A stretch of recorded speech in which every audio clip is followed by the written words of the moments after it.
Hello and welcome to your next installment from your Harrisburg Area Community College Blended Learning EMR program, and this chapter is on the human body. My name is James Weber, one of the program coordinators here to kind of give you a little bit of an overview of this particular chapter. Now, this chapter really focuses on the basic structure and functions of the human body, right? This knowledge will help you better understand where the location is of the symptoms a person's experiencing, to do a really good patient assessment, right? To really get on point as it relates to our patient exams, to communicate the findings to others, and to provide emergency treatment wherever we can.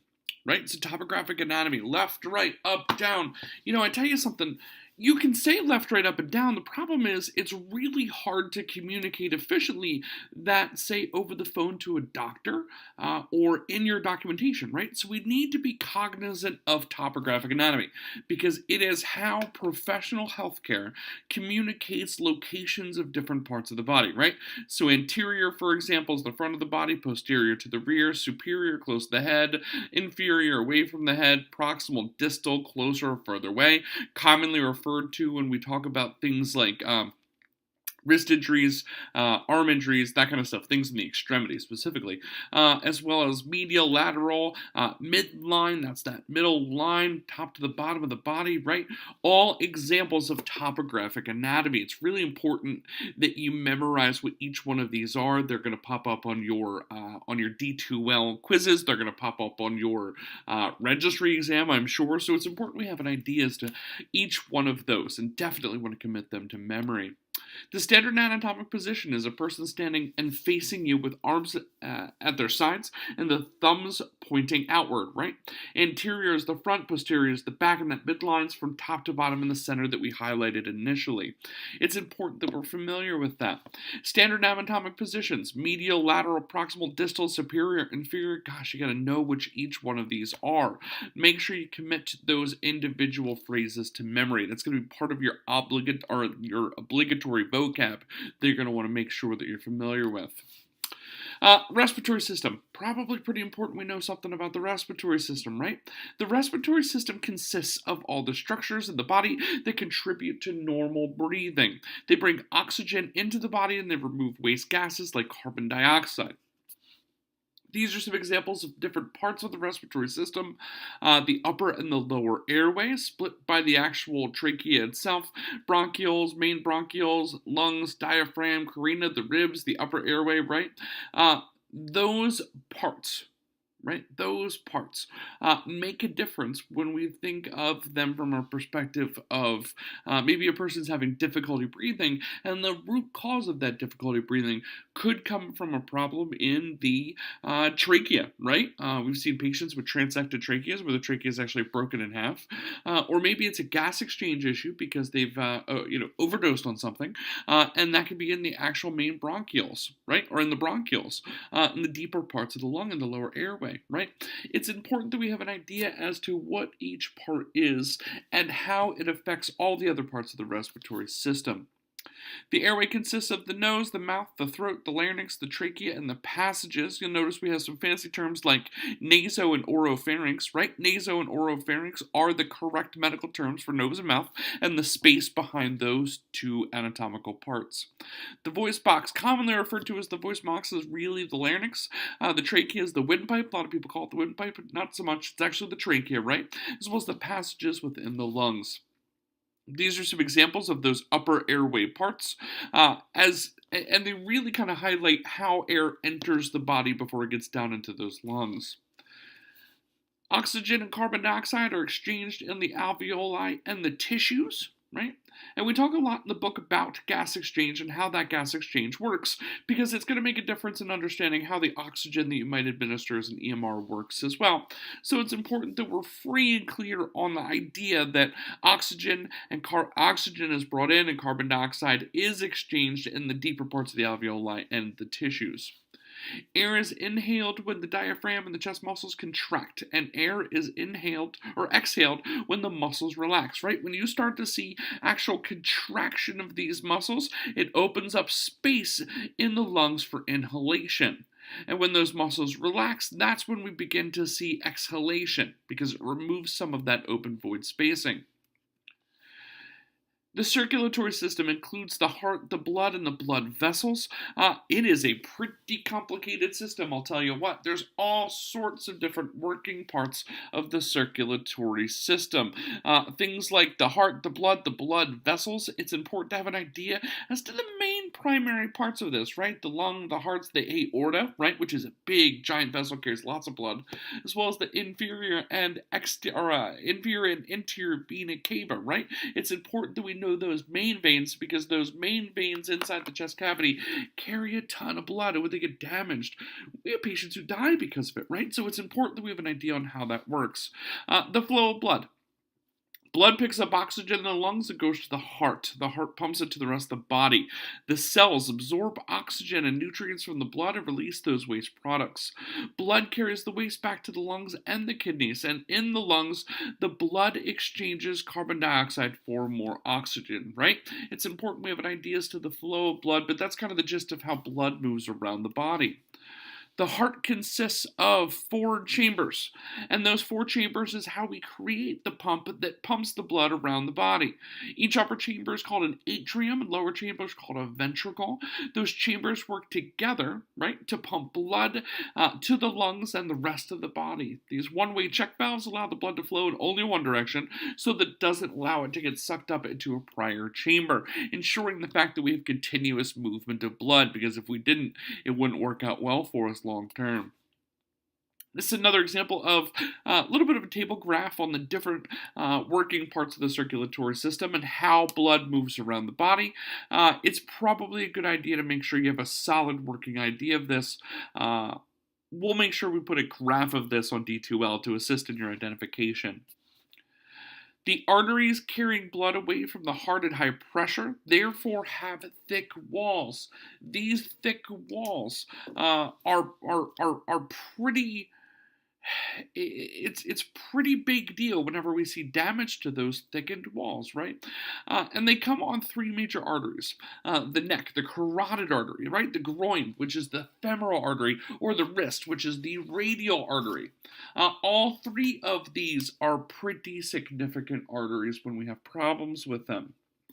The circulatory system identifies those as pretty large veins, which carry a significant amount of blood around the body. It's also pretty important because those veins are areas in which we can acquire a pulse, right? We can actually check for a pulse in these spots that are identified.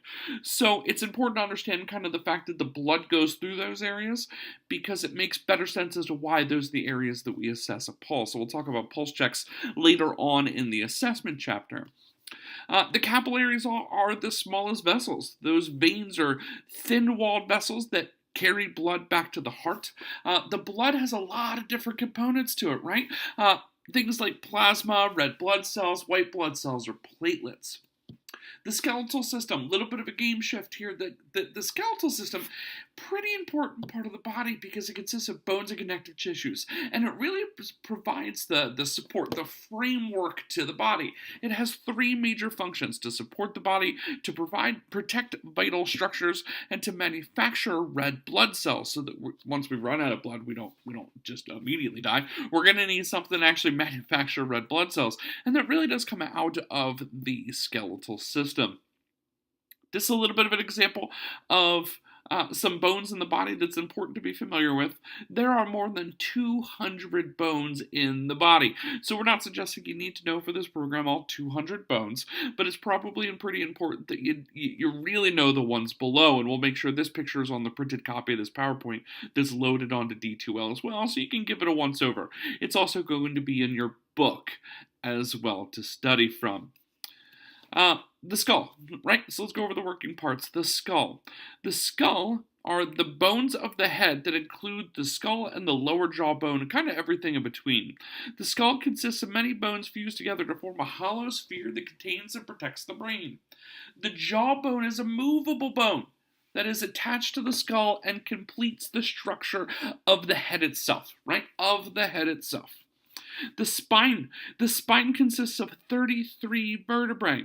Those 33 vertebrae, right, are stacked one on top of the other and held together by things like discs, ligaments, muscles, and tendons. The spinal cord passes through a hole in the center of each vertebrae. The spine has 5 sections, right? And you're going to need to know for your exam what each section is. The cervical spine, the thoracic spine, the lumbar spine, the sacrum, and the coccyx. It's important that we're familiar with all 5 sections of the spine, and that's a little bit of a graph to help you know what each section of the spine is. There's also a certain number of vertebrae in each section: 7 for the cervical, 12 for the thoracic, 5 for the lumbar, 5 sacral, and 4 coccyx. And the coccygeal vertebrae, I can never pronounce that. Coccygeal vertebrae, those are actually fused, right? So those aren't necessarily quite as movable as the balance of those vertebrae. The shoulder girdle, right? The shoulder girdle supports the arm and consists of 3 bones: the clavicle, the scapula, and the humerus, right? And that shoulder girdle is what allows for that reticulation of the actual shoulder itself in concert with the muscle and the connective tissue. The upper extremity consists of 3 major bones. The upper arm has 1 bone called the humerus, right? Not as funny as it sounds, but truly still called the humerus. The forearm has 2 bones called the ulna and the radius, and the wrist and hand consist of several bones as well. The rib cage, 12 sets of ribs can protect certain parts of the actual body. It's all the life-sustaining stuff, right? Could you imagine if every time we fell over we hurt our heart? No, we've got to have something that protects that super important organ. And it's going to be the ribs, right? That rib cage protects the heart, the lungs, the spleen, the liver, and that's the reason why we got it. The rib cage. The sternum is located in front of the chest. The xiphoid process is the pointed structure found at the bottom of the sternum. And it's pretty important to know where the xiphoid process is, because that's an area that we definitely don't want to be doing CPR compressions. The pelvis. The pelvis serves as the link between the body and the lower extremities. It protects the reproductive organs and other organs located in the lower abdominal cavity. The lower extremity.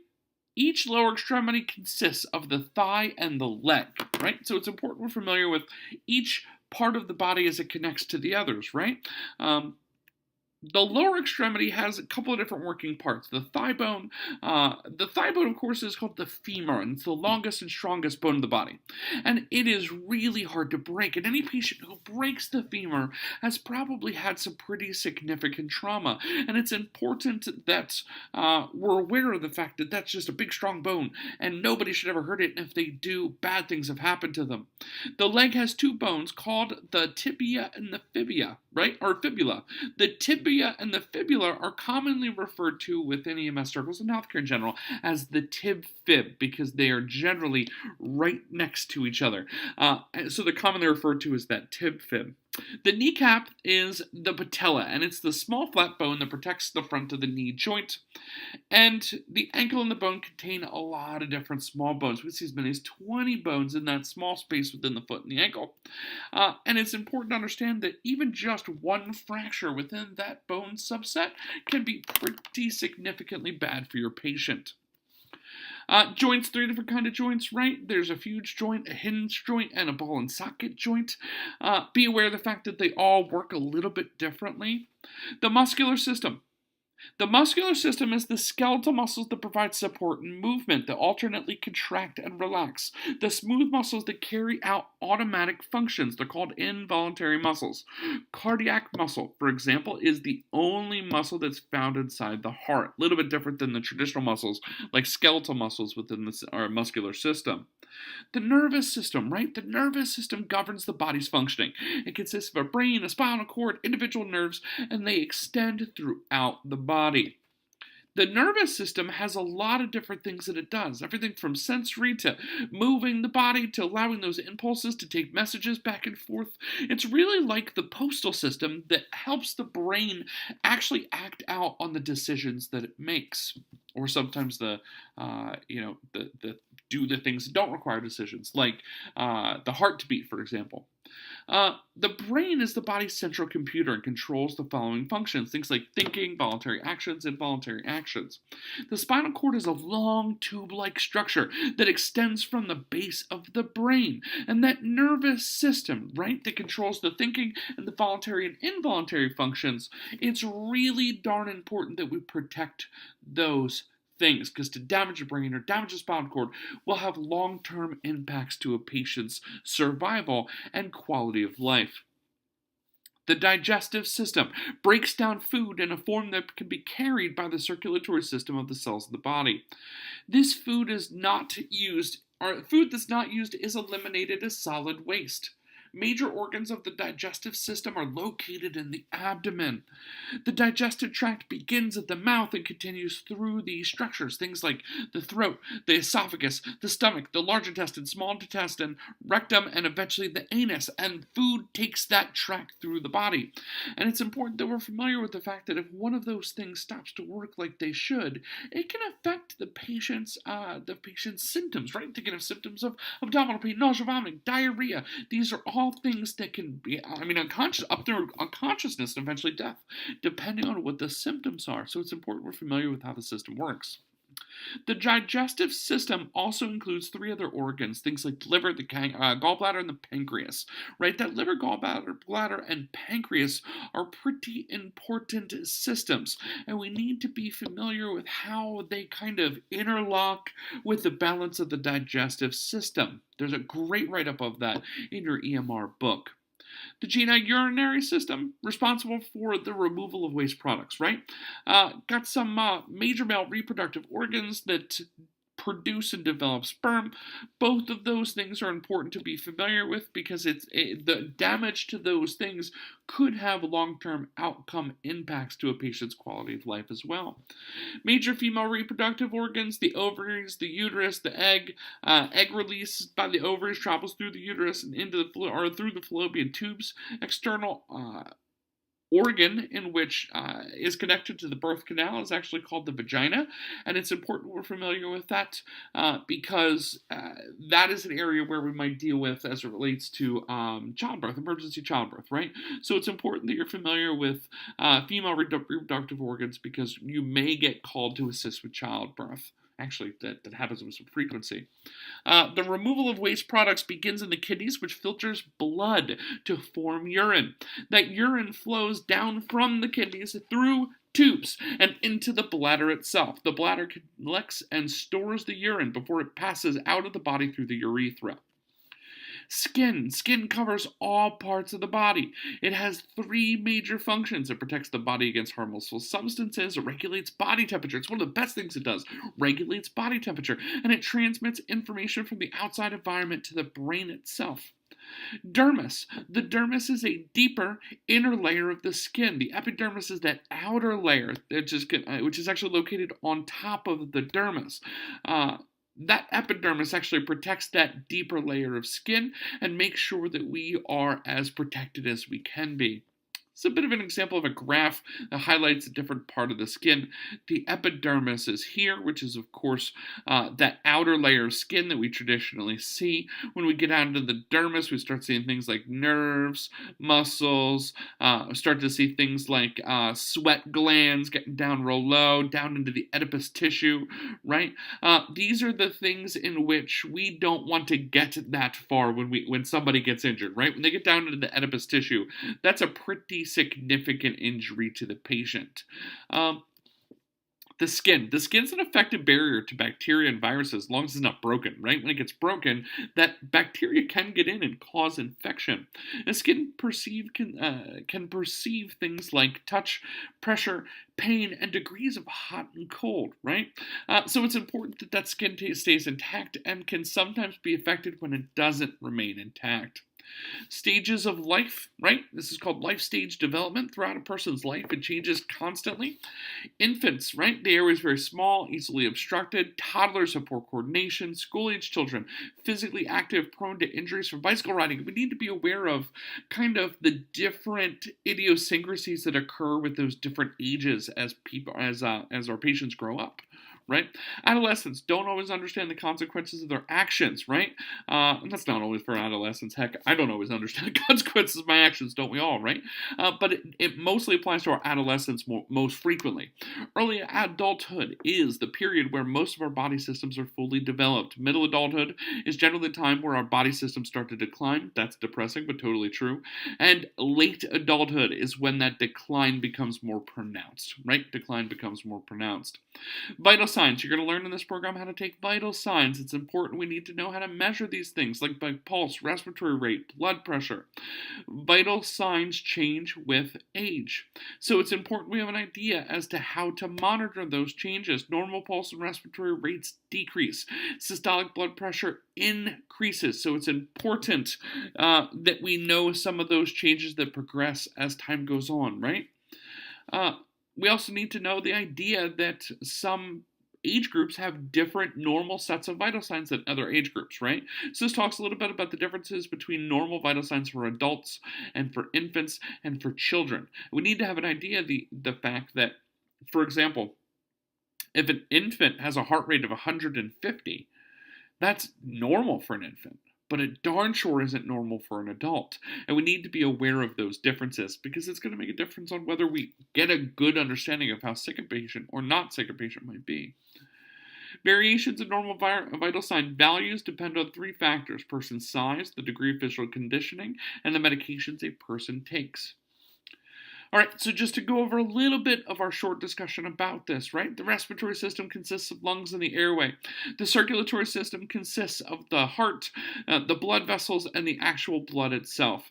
The circulatories are the skeletal system. It consists of the bones of the body. That's what provides our framework. That's what provides our protection of a large part of our life-sustaining organs, like the heart, like the lungs, things like that. The muscular system consists of three kinds of muscles: voluntary, involuntary, and cardiac.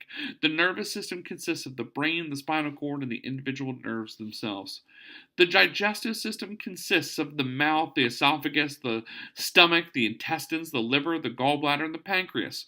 And the GU system actually consists of the reproductive organs and the organs involved in the excretion of urine. The skin protects the body from environment, regulates temperature and sensation, and vital signs change at different parts of the life cycle, and it's important to know what those vital signs ranges are. That's really darn important. So this is a little bit, again, a rundown on our chapter on the human body. Make sure you're doing this, reading the book, going over the flashcards, and getting on some of those additional resources that are available to you. Should you have any questions, push it out to your program coordinator, and we appreciate your time, your patience, your energy, and as always, we look forward to listening to you and hearing from you and working with you on our next discussion. Have a great day.